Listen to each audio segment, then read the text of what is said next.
శనివారం రోజున వెంకన్నకు ఇష్టమైన నైవేద్యాన్ని పెట్టి చూడండి.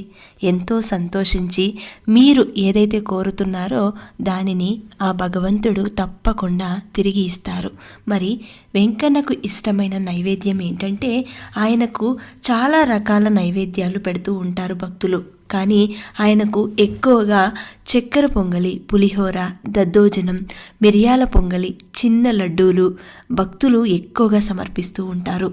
ఇంకా వారి శక్తి కొలది వడ, దోశ, జిలేబీ, పెద్ద లడ్డూలు, మురుకులు, పెద్ద పెద్ద వడలు ఇలాంటివి వారి శక్తి కొలది పెడుతూ ఉంటారు. కానీ భగవంతునికి ఎప్పుడూ కూడా భక్తితో, శ్రద్ధతో, నమ్మకంతో మీరు చేస్తున్న ఏ చిన్న పనైనా సరే ఆ భగవంతుడు స్వీకరిస్తారు. ఆఖరికి ఇన్ని నైవేద్యాలు పెట్టాలా అంటే తప్పనిసరి అయితే కాదు, చిన్న గ్లాస్లో పచ్చి పాలు పెట్టినా సరే స్వీకరిస్తారు.